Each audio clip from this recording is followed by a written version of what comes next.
ಆರಾಧನಾ ಸಮಯ. ಪ್ರಾರ್ಥನೆ ಮಾಡೋಣ.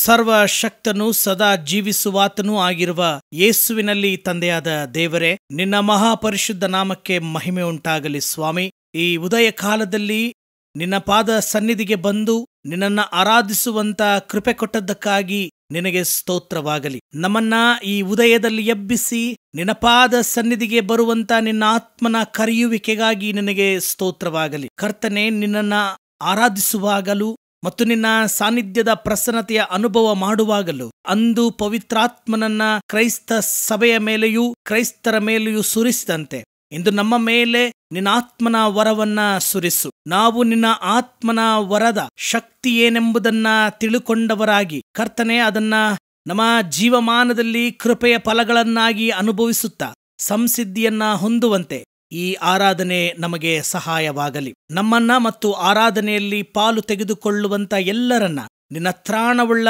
ಹಸ್ತಕ್ಕೆ ಒಪ್ಪಿಸಿಕೊಡುತ್ತಾ ನಮ್ಮೆಲ್ಲರ ಮೂಲಕವಾಗಿ ನೀನು ತಾನೇ ಮಹಿಮೆ ಹೊಂದಬೇಕೆಂದು ಯೇಸುವಿನ ಜೀವವುಳ್ಳ ನಾಮದಲ್ಲಿ ಅತ್ಯಂತ ದೈನ್ಯದಿಂದ ಪ್ರಾರ್ಥನೆಯನ್ನ ಬೇಡಿದ್ದೇವೆ. ಆಮೆನ್. ನಮ್ಮ ಈ ಪರಿಶುದ್ಧವಾದ ಆರಾಧನೆಯನ್ನ ಆರಂಭ ಮಾಡುವ ಹಾಗೆ ಆರಂಭದ ಸಂಗೀತವನ್ನ ಹಾಡಿಕೊಳ್ಳೋಣ.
ದೇವರನ್ನ ಆರಾಧಿಸೋಣ.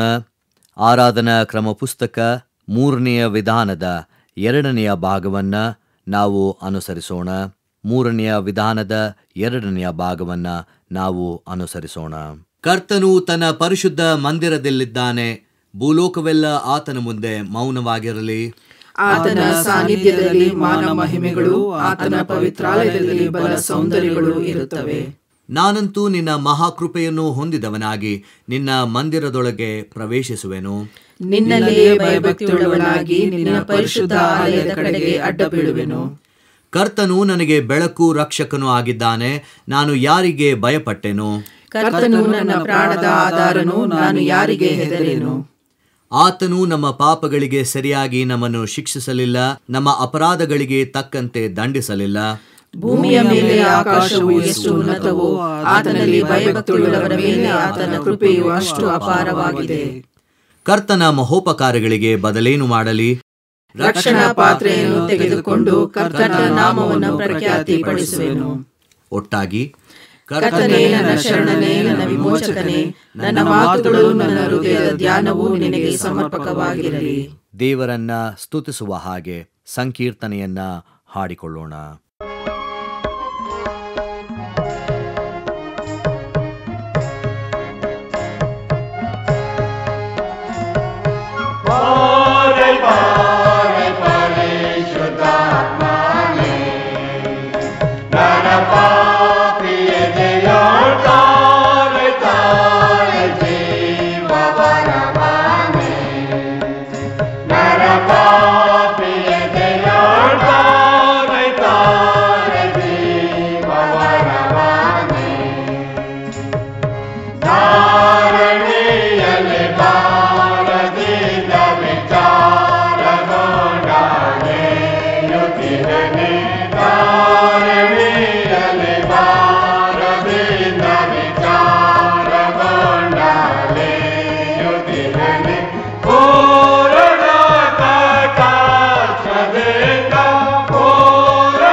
ದೇವರ ಪರಿಶುದ್ಧ ನಾಮಕ್ಕೆ ಸ್ತೋತ್ರವಾಗಲಿ. ಇನ್ನೊಂದಾವರ್ತಿ ಕೇಳುಗ ಶ್ರೋತೃಗಳೆಲ್ಲರನ್ನ ಯೇಸುವಿನ ಪರಿಶುದ್ಧವಾದ ಹೆಸರಿನಲ್ಲಿ ಪ್ರೀತಿಯಿಂದ ವಂದಿಸುತ್ತೇನೆ. ಇಂದು ವಿಶ್ವದೆಲ್ಲೆಡೆ ಪಂಚಶತ್ತಮ ಹಬ್ಬ ಮತ್ತು ದಿನ. ಇದೊಂದು ಚಾರಿತ್ರಿಕವಾದಂತಹ ದಿನವೆಂದರೆ ತಪ್ಪಾಗಲಾರದು. ಪವಿತ್ರಾತ್ಮನು ಭುವಿಗೆ ಬಂದು ಅನೇಕರನ್ನ ಒಂದು ಮಾಡಿದಂತಹ, ಅನೇಕರನ್ನ ಕ್ರಿಸ್ತಿಯ ನಂಬಿಕೆಯಲ್ಲಿ ನಡೆಸಿದಂತಹ ದಿನ ಎಂಬುದಾಗಿ ಹೇಳಿದರೆ ತಪ್ಪಾಗಲಾರದು. ಯೇಸುವಿನ ಪುನರುತ್ಥಾನದ ಹಬ್ಬದ ನಂತರದ 7ನೆಯ ಭಾನುವಾರವನ್ನ ಪ್ರತಿ ವರ್ಷ ಪಂಚಶತ್ತಮ ಹಬ್ಬ ಎಂಬುದಾಗಿ ಆಚರಣೆ ಮಾಡುವಂಥದ್ದು ಪದ್ಧತಿ. ಈ ನಿಟ್ಟಿನಲ್ಲಿ ಈ ದಿನಕ್ಕೆ ನಮಗೆ ಕೊಡಲ್ಪಟ್ಟಂತ ಮುಖ್ಯ ಪ್ರಸ್ತಾಪ, ಕಮ್ ಹೋಲಿ ಸ್ಪಿರಿಟ್ ಸೆಟ್ ಅಸ್ ಫ್ರೀ, ಪವಿತ್ರಾತ್ಮನೇ ಬಾ ನಮ್ಮನ್ನ ಬಿಡಿಸು ಎಂಬುದಾಗಿ. ಈ ಸಮಯದಲ್ಲಿ ಇದಕ್ಕಾಗಿ ನಾನು ತೆಗೆದುಕೊಳ್ಳುವಂತಹ ಮುಖ್ಯ ವಾಕ್ಯದ ಪರಿಚ್ಛೇದ ಅಪೋಸ್ತಲರ ಕೃತ್ಯಗಳು 2ನೇ ಅಧ್ಯಾಯ 1ರಿಂದ 13 ವಚನದವರೆಗೆ. ಮೊದಲನೆಯ ವಚನವನ್ನ ನಾನು ಓದಲು ಇಷ್ಟಪಡುತ್ತೇನೆ. ಪಂಚಶತ್ತಮ ದಿನದ ಹಬ್ಬವು ಬಂದಿರಲಾಗಿ ಅವರೆಲ್ಲರೂ ಏಕ ಮನಸ್ಸಿನಿಂದ ಒಂದೇ ಸ್ಥಳದಲ್ಲಿ ಕೂಡಿದ್ದರು. ಆಗ ಬಿರುಗಾಳಿ ಬೀಸುತ್ತದೋ ಎಂಬಂತೆ ಪಕ್ಕನೆ ಆಕಾಶದೊಳಗಿಂದ ಒಂದು ಶಬ್ದವುಂಟಾಗಿ ಅವರು ಕೂತಿದ್ದ ಮನೆಯನ್ನೆಲ್ಲ ತುಂಬಿಕೊಂಡಿತು. ಕರ್ತನಲ್ಲಿ ಪ್ರೀತಿಯುಳ್ಳ ದೇವಜನರೇ, ಪಂಚಶತ್ತಮದ ಹಬ್ಬದ ದಿನ ಪವಿತ್ರಾತ್ಮ ಬಂದನು ಎಂಬುದಾಗಿ 87ನೆಯ ಸಂಕೀರ್ತನೆಯಲ್ಲಿ ನಾವು ಹಾಡುತ್ತೇವೆ. ಬಾರೈ ಬಾರೈ ಪರಿಶುದ್ಧಾತ್ಮನೆ ಎನ್ನುವಂತ ಕೀರ್ತನೆಯಲ್ಲಿ ಅಂದು ಪಂಚಶತ್ತಮ ದಿನದೊಳ್ ಬಂದಂತೆ ಇಂದು ಬಾ ಎಂಬುದಾಗಿ ನಾವು ಹಾಡುತ್ತೇವೆ. ಆದರೆ ಪ್ರಶ್ನೆ ಎಂದರೆ, ಯಾಕೆ ಪವಿತ್ರಾತ್ಮನು ಪಂಚಶತ್ತಮ ಹಬ್ಬದ ದಿನದಂದು ಬಂದನು? ಇದು ಬಹಳವಾಗಿ ನಾವು ಕೇಳಿಕೊಳ್ಳಬೇಕಾಗಿರುವಂತ ಪ್ರಶ್ನೆ. ಅಲ್ಲಿರುವಂತಹ ವಚನದಲ್ಲಿ 2 ಮುಖ್ಯ ವಿಚಾರ ಇದೆ. ಮೊದಲನೇದಾಗಿ ಅವರೆಲ್ಲರೂ ಏಕಮನಸ್ಸಿನಿಂದ, ಮತ್ತು 2ನೆಯ ವಿಚಾರ ಒಂದೇ ಸ್ಥಳದಲ್ಲಿ. ಕರ್ತನಲ್ಲಿ ಪ್ರಿಯ ದೇವ ಜನರೇ, ಎಲ್ಲಿ ಐಕ್ಯತೆ ಇದೆ ಅಲ್ಲಿ ಪವಿತ್ರಾತ್ಮ ಇಳಿದು ಬರ್ತಾನೆ. Where there is unity there is holy spirit. ಈ ಹೊತ್ತು ನಮ್ಮ ಕ್ರೈಸ್ತ ಸಭೆಗಳಲ್ಲಿ ಪವಿತ್ರಾತ್ಮನ ಆಗಮನಕ್ಕಾಗಿ ಬಾ ನಮ್ಮಲ್ಲಿ ದೇವರಾತ್ಮ ಎಂಬ ಸಂಗೀತದಿಂದ ನಾವು ರಾಗ ಹಾಡುತ್ತೇವೆ. ಆದರೆ ಪವಿತ್ರಾತ್ಮನ ಆಗಮನವಾಗುವುದಿಲ್ಲ. ಯಾಕಂದರೆ ನಮ್ಮ ಸಭೆಗಳಲ್ಲಿ ಐಕ್ಯತೆ ಇಲ್ಲ, ಏಕ ಮನಸ್ಸು ಇಲ್ಲ, ತಾರತಮ್ಯತೆ ಇದೆ, ಭಿನ್ನತೆ ಇದೆ, ಮೇಲು ಕೀಳು ಎನ್ನುವಂತ ಭೇದ ಭಾವವಿದೆ, ಉಳ್ಳವರು ಇಲ್ಲದವರು ಎನ್ನುವಂತಹ ಡಿಸ್ಕ್ರಿಮಿನೇಷನ್ ಕೂಡ ಇದೆ. ಈ ಭೇದ ಭಾವ ಇರುವವರೆಗೆ ಪವಿತ್ರಾತ್ಮ ನಮ್ಮ ದೇವಾಲಯದಲ್ಲಿ ಬರುವುದಿಲ್ಲ. ಚರಿತ್ರೆಯಲ್ಲಿ ಅಪೊಸ್ತಲರ ಕೃತ್ಯ ಆದಿ ಕ್ರೈಸ್ತ ಸಭೆಯ ಮೇಲೆ ಪವಿತ್ರಾತ್ಮ ಯಾವುದಕ್ಕೋಸ್ಕರ ಬಂದನು? ಅವರಲ್ಲಿ ಇದ್ದಂತಹ ಐಕ್ಯತೆಯನ್ನ ನೋಡಿ ಪರಿಶುದ್ಧಾತ್ಮ ಇಳಿದು ಬಂದನು. ಯೇಸುಸ್ವಾಮಿ ತನ್ನ ಶಿಷ್ಯರಿಗೆ ಆಜ್ಞೆ ಕೊಡುತ್ತಾನೆ, ನಾನು ಪವಿತ್ರಾತ್ಮನನ್ನ ಕಳುಹಿಸುವವರೆಗೂ ಇಲ್ಲೇ ಕಾದುಕೊಂಡಿರ್ರಿ ಎಂಬುದಾಗಿ. ಅದರರ್ಥ ಶಿಷ್ಯರಲ್ಲಿ ಐಕ್ಯತೆ ಇರಲಿಲ್ಲ.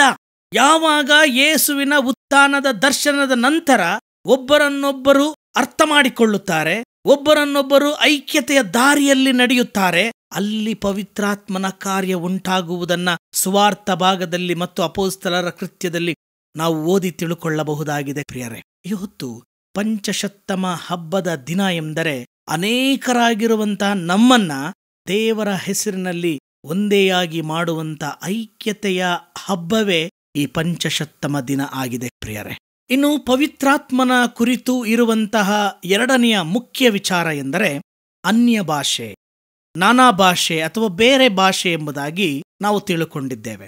ಯೂಟ್ಯೂಬ್ಗಳನ್ನ ನೋಡುವಾಗ ಮತ್ತು ಇತರೆ ಡಿನಾಮಿನೇಷನ್ಗಳ ಆರಾಧನೆಯನ್ನ ನೋಡುವಾಗ ಅಲ್ಲಿ ಕಂಡುಬರುವಂತಹ ವಿಚಾರ ಅನ್ಯ ಭಾಷೆ.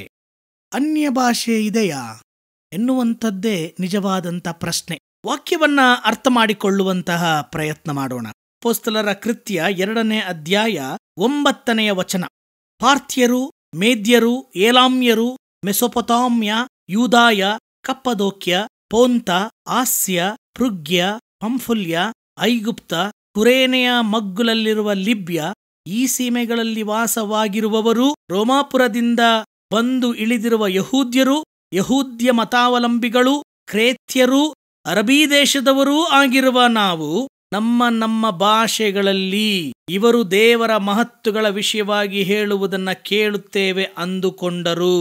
ಇಲ್ಲಿರುವಂತಹ ಎಲ್ಲ ದೇಶಗಳಿಗೆ ವಿಭಿನ್ನವಾದಂಥ ಭಾಷೆ ಇದೆ. ಉದಾಹರಣೆಗೆ ಕನ್ನಡದವರು, ತಮಿಳಿನವರು, ತೆಲುಗುನವರು, ಮಲಯಾಳಂನವರು, ಹಿಂದಿ, ಉರ್ದು, ಮರಾಠಿ, ತುಳು, ಹೀಗೆ ನಾನಾ ಸಂಸ್ಕೃತಿಯ ಹಿನ್ನೆಲೆಯುಳ್ಳಂಥ ಜನರನ್ನ ಒಂದು ಸ್ಥಳದಲ್ಲಿ ಸೇರಿಸಿ ಅವರನ್ನ ಮಾತನಾಡುವಾಗ ಅವರು ತಮ್ಮ ತಮ್ಮ ಭಾಷೆಗಳಲ್ಲಿ ದೇವರ ಮಹತ್ತನ್ನ ಹೇಳ್ತಾರೆ.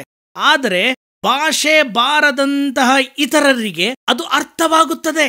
ಅದು ನಿಜವಾದಂಥ ಪವಿತ್ರಾತ್ಮನ ಶಕ್ತಿ. ಇನ್ನೂ ನಿಖರವಾಗಿ ಹೇಳಬೇಕೆಂದರೆ, ನನಗೆ ಹಿಂದಿ ಭಾಷೆ ಗೊತ್ತಿಲ್ಲ, ಆದರೆ ಹಿಂದಿ ಭಾಷೆಯವನೊಬ್ಬನು ಬಂದು ದೇವರ ಮಹತ್ತನ್ನ ವರ್ಣಿಸುವಾಗ, ದೇವರ ಉಪಕಾರವನ್ನ ಕೊಂಡಾಡುವಾಗ ಆ ಭಾಷೆ ನನಗೆ ಅರ್ಥವಾಗುವಂಥದ್ದೇ ಪವಿತ್ರಾತ್ಮನ ನಿಜವಾದಂಥ ಗುಣ. ಅದು ನಿಜವಾದಂತಹ ಸಹಾಯಕ ಆತ್ಮ ಎಂಬುದಾಗಿ ಕರ್ತನ ವಾಕ್ಯ ಪ್ರತಿಬಿಂಬಿಸುತ್ತದೆ. ಆದರೆ ಈ ಹೊತ್ತು ನಾವು ಅನೇಕ ಆರಾಧನೆಗಳನ್ನ ನೋಡುವಾಗ, ಮುಖ್ಯವಾಗಿ ಪ್ರೈಸ್ ಅಂಡ್ ವರ್ಷಿಪ್ಗಳನ್ನ ನೋಡುವಾಗ ಇತರ ಭಾಷೆಗಳನ್ನ ಉಪಯೋಗಿಸುವಂಥದ್ದು, ಭಾಷೆ ಎಲ್ಲದ ಭಾಷೆಯನ್ನ ಉಪಯೋಗಿಸಿ ಜನರನ್ನ ಮರುಳು ಮಾಡುವಂಥದ್ದು, ಇಲ್ಲದಿದ್ದರೆ ಅಜ್ಞಾನದ ಕಡೆಗೆ ನಡೆಸುವಂತಹ ಒಂದು ಮೌಢ್ಯತೆಯಲ್ಲಿ ಕ್ರಿಸ್ತಿಯ ವಾಕ್ಯ ನಡೆಸುವುದಾದರೆ ಅದು ಖಂಡಿತವಾಗಿಯೂ ವ್ಯರ್ಥ ಸಂಗತಿ. ಪವಿತ್ರಾತ್ಮನಿಗೆ ಬೇರೆ ಭಾಷೆ ಇದ್ದಿದ್ದರೆ ಆತನು ನಮ್ಮ ಸಹಾಯಕನಲ್ಲ. ಯೇಸುಸ್ವಾಮಿ ಈ ಲೋಕದಲ್ಲಿದ್ದಾಗ ಮಾತನಾಡಿದ ಭಾಷೆ ಯಾವುದು? ಅದು ಅರಮಾಯ ಭಾಷೆ. ಆತನಿಗೆ ಗ್ರೀಕ್ ಗೊತ್ತಿತ್ತು, ಆತನಿಗೆ ಹೀಬ್ರು ಗೊತ್ತಿತ್ತು, ಜ್ಞಾನಿಯಾಗಿದ್ದವ. ಆದರೆ ಜನಸಾಮಾನ್ಯರ ಭಾಷೆಯಾದ ಅರಮಾಯ ಭಾಷೆಯಲ್ಲಿ ಯೇಸು ಉಪದೇಶಿಸುತ್ತಿದ್ದ. ಯಾಕಂದರೆ ಸಾಮಾನ್ಯ ಜನರಿಗೆ ಅರ್ಥವಾಗಬೇಕು ಎನ್ನುವಂಥದ್ದು ಕ್ರಿಸ್ತನ ಉದ್ದೇಶ. ಮತ್ತು ಯೇಸು ಸ್ವಾಮಿ ಯಾಕೆ ಸಾಮ್ಯದ ರೂಪದಲ್ಲಿ ಬೋಧಿಸುತ್ತಿದ್ದನು ಎಂಬುದಾಗಿ ನೋಡುವಾಗ, ಸರಳವಾಗಿ ದೇವರ ರಾಜ್ಯ ಅರ್ಥವಾಗಬೇಕು, ಸಾಮಾನ್ಯ ಜನರಿಗೂ ತಲುಪಬೇಕು ಎನ್ನುವಂಥದ್ದು ಕ್ರಿಸ್ತನ ಉದ್ದೇಶ. ಕ್ರಿಸ್ತನಿಂದ ಕಳುಹಿಸಲ್ಪಟ್ಟಂತ ಸಹಾಯಕ ಆತ್ಮ, ಪವಿತ್ರಾತ್ಮ ಎಂಬುದಾಗಿ ನಾವು ಕರೆಯಲ್ಪಡುವಂತಹ ಪರಿಶುದ್ಧಾತ್ಮ, ಆತನಿಗೆ ಬೇರೆ ಭಾಷೆ ಇದ್ದು ಅದು ನನಗೆ ಅರ್ಥವಾಗದಿದ್ದರೆ ಪ್ರಯೋಜನ ಏನು? ಒಂದು ವೇಳೆ ಪವಿತ್ರಾತ್ಮನಿಗೆ ಬೇರೆ ಭಾಷೆ ಎಂಬುದಾಗಿದ್ದರೆ ಅದು ನನ್ನ ಮತ್ತು ದೈವಿಕ ಸಂಬಂಧವನ್ನ ಬೇರ್ಪಡಿಸುತ್ತದೆ ಮತ್ತು ನನ್ನ ಮತ್ತು ದೇವರೆನ್ನುವಂತಹ ಧಾರ್ಮಿಕ ಬಂಧನಗಳಲ್ಲಿ ನಮ್ಮನ್ನ ಸಿಲುಕಿಸ್ತದೆ. ಅದರ ಅರ್ಥ ಹಾಗಲ್ಲ. ಅನೇಕ ಸಂಸ್ಕೃತಿ, ಅನೇಕ ಭಾಷೆ, ಅನೇಕ ಜನಾಂಗದವರನ್ನ ಅವರವರ ಭಾಷೆಯಲ್ಲಿಯೇ ಎಲ್ಲರೂ ಒಂದೇ ಎನ್ನುವಂತ ಐಕ್ಯತೆಯ ಅನುಭವವನ್ನ ನೀಡುವಂತ ಭಾಷೆಯೇ ಪವಿತ್ರಾತ್ಮನ ಭಾಷೆ. ಈ ಹೊತ್ತು ನಾವದನ್ನ ಸರಿಯಾದ ರೀತಿಯಲ್ಲಿ ಅರ್ಥೈಸಿಕೊಳ್ಳುವಂಥದ್ದು ಪ್ರಾಮುಖ್ಯವಾಗಿದೆ. ಎಲ್ಲಿ ಐಕ್ಯತೆ ಇದೆ ಅಲ್ಲಿ ಪವಿತ್ರಾತ್ಮನ ಕಾರ್ಯ ಇದೆ. ಎಲ್ಲಿ ಐಕ್ಯತೆ ಇದೆ, ಎಲ್ಲಿ ಅನ್ಯೋನ್ಯತೆ ಇದೆ, ಅಲ್ಲಿ ಪವಿತ್ರಾತ್ಮನ ಬಿಡುಗಡೆ ಇದೆ, ಅಲ್ಲಿ ಪವಿತ್ರಾತ್ಮನ ಶಕ್ತಿ ಇದೆ ಎನ್ನುವಂಥದ್ದೇ ಅಪೊಸ್ತಲರ ಕೃತ್ಯದ ವಾಕ್ಯ ಭಾಗ ಸ್ಪಷ್ಟಪಡಿಸುವಂಥದ್ದಾಗಿದೆ. ಮತ್ತು ಇದಕ್ಕೆಂದು ನೇಮಕವಾದಂತಹ ಸುವಾರ್ಥ ಭಾಗ ಲೂಕನು ಬರೆದ ಸುವಾರ್ತೆ 4ನೇ ಅಧ್ಯಾಯ 16-19 ಕರ್ತನ ಆತ್ಮವು ನನ್ನ ಮೇಲೆ ಅದೆ, ಆತನು ನನ್ನನ್ನ ಬಡವರಿಗೆ ಶುಭವರ್ತಮಾನವನ್ನ ಸಾರುವುದಕ್ಕೆ ಅಭಿಷೇಕಿಸಿದನು, ಸೆರೆಯವರಿಗೆ ಬಿಡುಗಡೆಯಾಗುವುದನ್ನ ಮತ್ತು ಕುರುಡರಿಗೆ ಕಣ್ಣು ಬರುವುದನ್ನ ಪ್ರಸಿದ್ಧಿಪಡಿಸುವುದಕ್ಕೂ ಮನ ಮುರಿದವರನ್ನ ಬಿಡಿಸಿ ಕಳುಹಿಸುವುದಕ್ಕೂ ಕರ್ತನು ನೇಮಿಸಿರುವ ಶುಭ ವರ್ಷವನ್ನ ಪ್ರಚುರಪಡಿಸುವುದಕ್ಕೂ ಆತನು ನನ್ನನ್ನು ಕಳುಹಿಸಿದ್ದಾನೆ. ಪವಿತ್ರಾತ್ಮನ ಕೆಲಸ ಬಿಡುಗಡೆ. ಪವಿತ್ರಾತ್ಮನ ಕೆಲಸ ಬಡವರನ್ನ ಸಂಧಿಸುವುದು, ಸಮಾಜದ ಕೆಳಸ್ತರದಲ್ಲಿರುವಂಥವರನ್ನ ಸ್ಪರ್ಶಿಸುವುದು, ಅಂಥವರ ಸಶಕ್ತೀಕರಣವೇ ನಿಜವಾದಂಥ ಬಿಡುಗಡೆಯ ಕಾರ್ಯ ಎಂಬುದಾಗಿ ಯೇಸುವಿನ ನಜರೇತಿನ ಪ್ರಣಾಳಿಕೆ ಸ್ಪಷ್ಟಪಡಿಸುತ್ತದೆ. ಇವತ್ತು ಕ್ರೈಸ್ತ ಸಭೆಯಾಗಿ ಇಂತಹ ಬಿಡುಗಡೆಯ ಕಾರ್ಯದಲ್ಲಿ ನಾವು ಕೈ ಜೋಡಿಸುವಾಗ ಪವಿತ್ರಾತ್ಮ ನಮ್ಮ ಮಧ್ಯೆ ಕಾರ್ಯ ಸಾಗಿಸ್ತಾನೆ. ಈ ಹೊತ್ತು ನೇಮಕವಾದಂತಹ ಶೀರ್ಷಿಕೆ ಏನೆಂದರೆ, ನಮ್ಮನ್ನ ಬಿಡಿಸು. ಯಾವುದರಿಂದ ನಮ್ಮನ್ನ ಬಿಡಿಸಬೇಕಿದೆ ಎನ್ನುವಂತ ಪ್ರಶ್ನೆ ಅತ್ಯಗತ್ಯವಾದದ್ದು. ನಮ್ಮನ್ನ ಜಾತಿ ಎನ್ನುವಂತ ಬಂಧನದಿಂದ ಬಿಡಿಸಬೇಕಾಗಿದೆ. ಈ ಹೊತ್ತು ನಮ್ಮನ್ನ ಉಳ್ಳವರು ಇಲ್ಲದವರು ಎನ್ನುವಂತ ಸ್ಥಿತಿಯಿಂದ ಬಿಡಿಸಬೇಕಾಗಿದೆ. ಸ್ಥಾನಮಾನಗಳಿಂದ ಬಿಡಿಸಬೇಕಾಗಿದೆ. ನಮ್ಮನ್ನ ಅಸಮಾನತೆ ಎನ್ನುವಂತ ಬಂಧನದಿಂದ ಬಿಡಿಸಬೇಕಾಗಿದೆ. ನಮ್ಮನ್ನ ಲೌಕಿಕ ಆಕರ್ಷಣೆಗಳಿಂದ ಬಿಡಿಸಬೇಕಾಗಿದೆ. ಇದೆಲ್ಲವುಗಳಿಂದ ಬಿಡುಗಡೆಯನ್ನ ನೀಡುವುದಕ್ಕೆ ಸಾಧ್ಯವಾಗುವಂಥದ್ದೇ ಪವಿತ್ರಾತ್ಮ. ಒಮ್ಮೆ ಲಂಡನ್ ದೇಶದಲ್ಲಿ ಒಂದು ಹಳ್ಳಿಯಲ್ಲಿ ಒಬ್ಬ ರೈತ ಜಮೀನ್ದಾರ ವಾಸವಾಗಿದ್ದ. ಆತನಿಗೆ 100 ಎಕರೆ ಜಮೀನಿತ್ತು, 100 ಆಳು ಕಾಳುಗಳಿದ್ರು. ಆತನು ಒಂದು ದಿನ ಪೇಟೆಗೆ ಬಂದು ತನ್ನ ಎಲ್ಲ ಬ್ಯಾಂಕ್ ಕೆಲಸಗಳನ್ನ ಮುಗಿಸಿ ಅಲ್ಲೇ ಇದ್ದಂತಹ ಒಂದು ಪಾರ್ಕ್ನಲ್ಲಿ ವಿಶ್ರಾಂತಿ ತೆಗೆದುಕೊಳ್ಳುತ್ತಾನೆ. ಆ ಸಮಯದಲ್ಲಿ ಆ ದೇಶದ ಒಂದು ಪಕ್ಷಿ, ನೈಟಿಂಗೇಲ್ ಪಕ್ಷಿ ಕೂಗುವುದಕ್ಕೆ ಪ್ರಾರಂಭಿಸುತ್ತದೆ. ಆ ನೈಟಿಂಗೇಲ್ ಪಕ್ಷಿಯ ಧ್ವನಿಯನ್ನ ಕೇಳಿದ ಈ ಜಮೀನ್ದಾರನಿಗೆ ಬಹಳ ಸಂತೋಷವಾಗುತ್ತದೆ, ಬಹಳ ಆನಂದ ಉಂಟಾಗ್ತದೆ, ಬಹಳ ಇಂಪಾಗಿ ಅದನ್ನ ಆಲಿಸುತ್ತಾನೆ. ಅದೇ ವೇಳೆಯಲ್ಲಿ ಒಂದು ಪ್ರಶ್ನೆ ಅವನಿಗೆ ಬರುತ್ತದೆ. ಏನಂದ್ರೆ, ಇಲ್ಲೇ ಪಕ್ಕದಲ್ಲಿ ನನ್ನ ಜಮೀನಿದೆ, 100 ಎಕರೆ ಜಮೀನಿದೆ, ಯಾಕೆ ನನ್ನ ತೋಟದಲ್ಲಿ ಈ ನೈಟಿಂಗೇಲ್ ಪಕ್ಷಿ ಇಲ್ಲ ಎನ್ನುವಂತ ಪ್ರಶ್ನೆ ಬರ್ತದೆ. ನೇರವಾಗಿ ತನ್ನ ಜಮೀನಿಗೆ ವಾಪಸ್ಸು ಹೋಗುತ್ತಾನೆ. ಆಳು ಕಾಳುಗಳನ್ನ ಕರೆಸುತ್ತಾನೆ.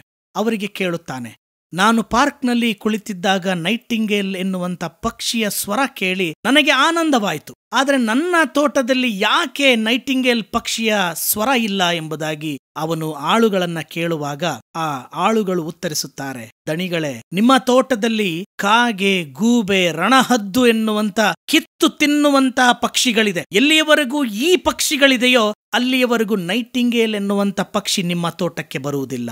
ಈ ಜಮೀನ್ದಾರ ಆಗಲೇ ತನ್ನ ಮನೆಯೊಳಗೆ ಹೋಗಿ ಬಂದೂಕುಗಳನ್ನ ತಂದು ಆಳುಗಳಿಗೆ ಕೊಡುತ್ತಾನೆ. ಅದನ್ನ ಸುಡ್ರಿ, ಈ ಪಕ್ಷಿಗಳನ್ನ ನೀವು ಫೈರ್ ಮಾಡ್ರಿ, ಸುಡ್ರಿ, ಕಾಗೆಗಳನ್ನ ಓಡಿಸ್ರಿ, ಗೂಬೆಗಳನ್ನ ಓಡಿಸ್ರಿ, ರಣಹದ್ದುಗಳನ್ನ ಓಡಿಸ್ರಿ, ನನಗೆ ನೈಟಿಂಗೇಲ್ ಪಕ್ಷಿ ಬೇಕು.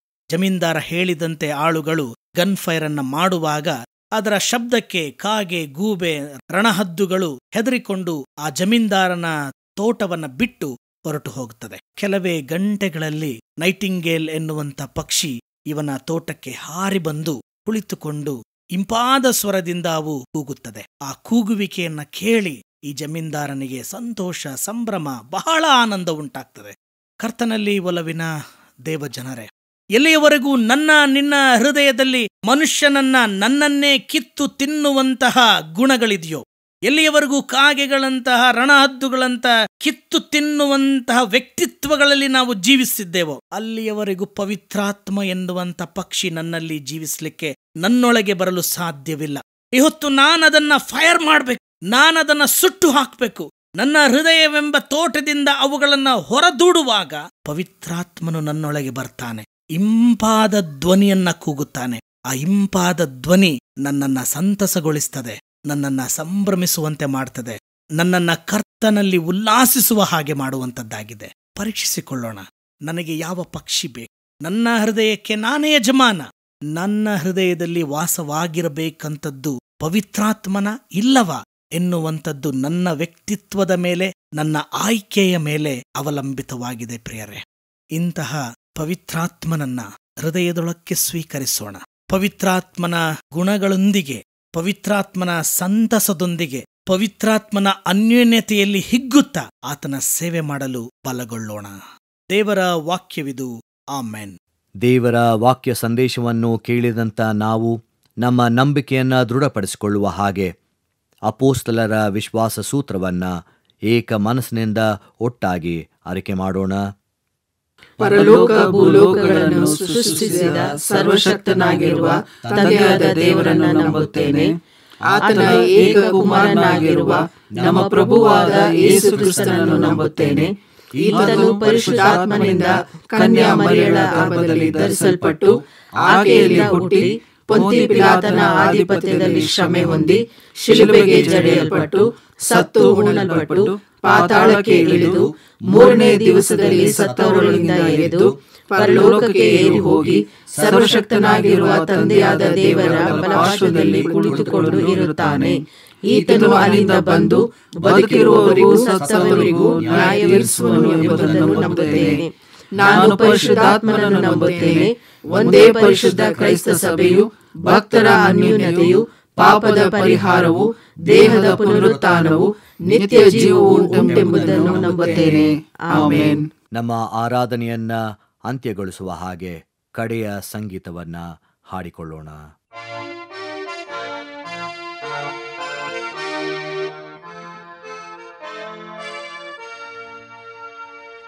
ದರ್ಶಕನನ್ನು ಸೇರಿದಲೇ ಮಾನವವೇದ ತೋರಿಸುತ್ತೆ, ಕರುಣ ಶಬ್ದ ಉಂಟಲ್ಲವೇ ಓ ಪಾಪಿಯಿಂದ ಬಾ. ಹರ್ಷ ಹರ್ಷ ನಿತ್ಯ ಮಹಿಮೆ ಯೇಸು ಸ್ವಾಮಿ ಕೊಟ್ಟ ನನಗೆ, ತೇಲಿರು ಪ್ರಾಣವಾಗುತ್ತದೆ ತಂದೆಯ ಮನೆಯೋ.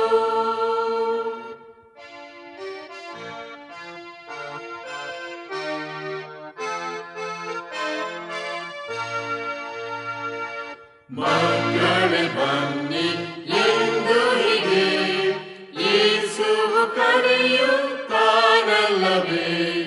ತಾಮಸ ಬೇಡ ಚಿಂತೆಗೆ ಆನಂದವಾಗಿ ಬಾ. ಹರ್ಷ ಹರ್ಷ ನಿತ್ಯ ಮಹಿಮೆ ಯೇಸು ಸ್ವಾಮಿ ಕೊಟ್ಟ ನನಗೆ, ತೇಲಿರು ಪ್ರಾಣವಾಗುತ್ತದೆ ತಂದೆಯ ಮನೆಯೋ.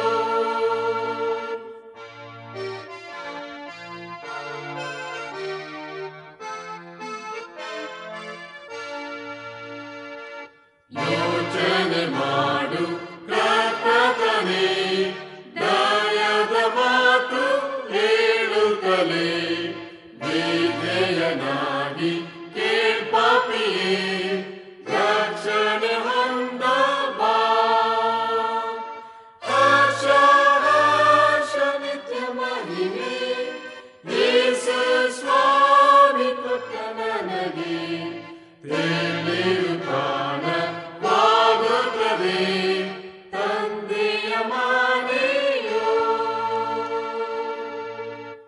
ಪ್ರಾರ್ಥನೆ ಮಾಡೋಣ.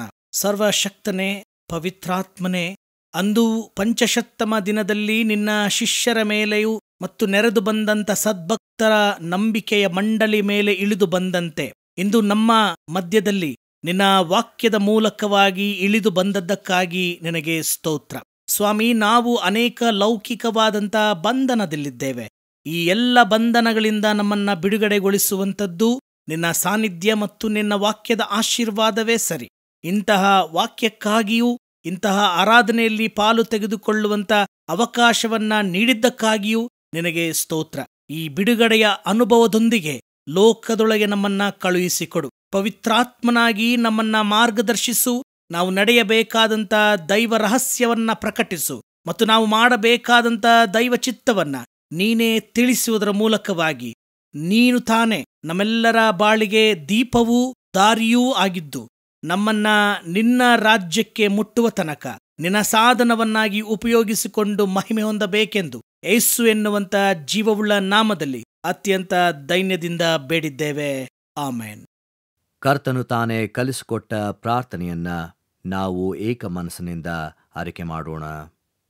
ಪರಲೋಕದಲ್ಲಿರುವ ನಮ್ಮ ತಂದೆಯೇ, ನಿನ್ನ ನಾಮವು ಪರಿಶುದ್ಧವೆಂದು ಎಣಿಸಲ್ಪಡಲಿ. ನಿನ್ನ ರಾಜ್ಯವು ಬರಲಿ. ನಿನ್ನ ಚಿತ್ತವು ಪರಲೋಕದಲ್ಲಿ ನೆರವೇರುವ ಪ್ರಕಾರ ಭೂಲೋಕದಲ್ಲಿಯೂ ನೆರವೇರಲಿ.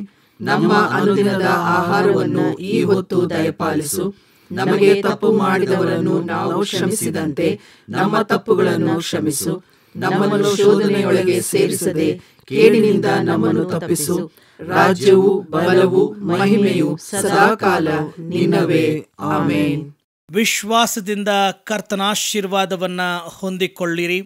ನಮ್ಮ ಕರ್ತನಾದ ಯೇಸು ಕ್ರಿಸ್ತನ ಕೃಪೆಯು, ದೇವರ ಪ್ರೀತಿಯು, ಪರಿಶುದ್ಧಾತ್ಮನ ಅನ್ಯೋನ್ಯತೆ, ಐಕ್ಯತೆ, ಸಹವಾಸ ಸದಾಕಾಲ ನಿಮ್ಮೆಲ್ಲರ ಸಂಗಡ ನೆಲೆಯಾಗಿರಲಿ. ಆಮೇನ್.